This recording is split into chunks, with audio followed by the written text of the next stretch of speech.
थी। अचानक से उसकी नजर रानो चिड़िया के रसीले सेबों पर पड़ी। अरे ओ चिड़िया, क्या ये सेब ताजे और मीठे हैं? हाँ जादूगरनी जी, यह सेब ताजे हैं। आप इन्हें छक्कर देखें। मुझे विश्वास है आपको इसका स्वाद बहुत पसंद आएगा। ठीक है चिड़िया, अगर तू इतने विश्वास के साथ कह रही है तो तू ऐसा कर, ये सारे सेब मुझे दे दे, मैं इन्हें खाकर देखूंगी। अगर सेब स्वाद में अच्छे नहीं हुए तो अंजाम भुगतने के लिए तैयार रहना, समझी तू? मैं तुझे छोड़ूंगी नहीं। फिर जादूगरनी सारे सेब लेकर वहाँ से चली जाती है। रानो चिड़िया जादूगरनी के डर से कुछ नहीं बोल पाती। वो दुखी मन से अपने घर लौट आई। आज उसकी 1 रुपए की भी कमाई नहीं हुई थी। दूसरी तरफ अपनी गुफा में लौटकर जादूगरनी सेब को खाने लगती है। उसे सेब का स्वाद इतना अच्छा लगा कि उसने सारे सेब खा लिए। अगले दिन जादूगरनी की तबीयत बिगड़ गई। वो उल्टियाँ करने लगी और ये देखकर उसे बहुत गुस्सा आया। लगता है उस चिड़िया ने मुझे जहरीले सेब दिए थे, जिसे खाकर मुझे उल्टियाँ हो रही हैं। उसकी वजह से मुझे इतनी परेशानी झेलनी पड़ रही है। उस रानो चिड़िया ने मुझे धोखा दिया है, धोखा। मैं उसे जाकर अभी अच्छा सबक सिखाती हूँ, फिर कभी वो किसी को धोखा नहीं दे पाए। फिर जादूगरनी गुस्से में रानो चिड़िया के पास पहुँचती है। जादूगरनी को देखते ही रानो चिड़िया डर कर उससे पूछती है, क्या हुआ जादूगरनी जी? आज सुबह सुबह आप मेरे घर आई हैं, क्या कोई बात है? आप मुझे बताए। ए चिड़िया, तू अपने आप को ज्यादा चालाक समझती है। तूने मुझे जहरीले सेब दिए थे, जिसे खाकर मेरी तबीयत बिगड़ गई। उन जहरीले सेबों को खाकर ही मुझे उल्टियाँ होने लगी। मैं तुझे तेरी सजा का दंड देने आई हूँ। आज मैं तुझे नहीं छोड़ूंगी। ये सुनकर तो रानो चिड़िया बुरी तरह डर जाती है। आप क्या कह रही है जादूगरनी जी? मेरे सेब जहरीले नहीं हो सकते। मैं तो इन्हें रोज बेचती हूँ। शायद आपने ही कुछ उल्टा सीधा खाया होगा या गर्मी की वजह से आपकी तबीयत खराब हुई होगी। आप मुझ पर विश्वास कीजिए, मैं झूठ नहीं बोल रही। मेरे सेब ना जाने रोज कितने पक्षी खाते हैं, लेकिन आज तक किसी को भी इस तरह की कोई परेशानी नहीं हुई है।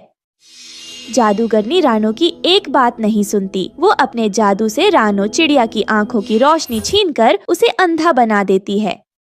अरे आपने यह क्या किया? मुझे कुछ दिखाई नहीं दे रहा है। आपने मेरे साथ ऐसा क्यों किया? मैंने आपका क्या बिगाड़ा है? मेरी आंखों की रोशनी वापस करो, वापस करो मेरी आंखों की रोशनी। मैं आपके आगे हाथ जोड़ती हूँ। रानो चिड़िया, अब कुछ नहीं हो सकता। तू सदा के लिए अंधी हो गई है। फिर जादूगरनी सुंदरी वहाँ से चली जाती है। अगर मैं भूखी प्यासी इसी तरह घर में पड़ी रही तो मैं भूख प्यास से मर जाऊंगी। उस दुष्ट जादूगरनी ने अच्छा नहीं किया मेरे साथ। ऐसा सोचकर रानो चिड़िया अपने घर से बाहर निकलती है। दिखाई न देने की वजह से वह एक ऊंची पहाड़ी पर पहुंच जाती है। उसके आगे एक बड़ी सी खाई थी। रानो चिड़िया उस खाई में गिरने ही वाली थी। उसी समय वहां आकाश मार्ग से एक परी गुजर रही थी। उसने जब रानो को देखा तो वो उसकी मदद करने उसके पास आ गई। ऐसा लगता है इस चिड़िया को कुछ दिखाई नहीं देता, मुझे इसकी मदद करनी होगी। परी ने आकर रानो चिड़िया को बचा लिया। कौन है आप?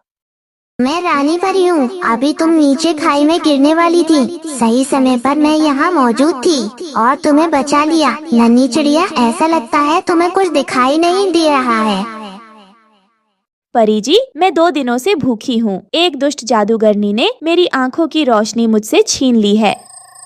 ये सुनते ही तुरंत परी ने अपनी जादुई छड़ी घुमाई और रानो चिड़िया की आंखों की रोशनी वापस आ गई। फिर परी चिड़िया के साथ उसके घर आई और सेब के पेड़ पर अपनी जादुई छड़ी की मदद से एक सेब का सुंदर सा घर तैयार कर दिया। चिड़िया, तुम इस सेब के घर में रहना, ये तुम्हारी हर इच्छा को पूरी करेगा। अब तुम्हें उस जादूगरनी से डरने की कोई जरूरत नहीं है। यह सेब का जादुई घर तुम्हारी जादूगरनी से हमेशा रक्षा करेगा। तुम इस घर में आराम से रह सकती हो। इतना कहकर परी वहाँ से गायब हो गई। ऐसे ही 1 हफ्ता बीत जाता है। जादूगरनी आनंद लेते हुए हवाओं की सैर कर रही थी। तब उसकी नजर जादुई सेब के घर पर पड़ती है। क्या बात है, इस जंगल में दूसरा जादूगर कब आया है? चलकर देखती हूँ।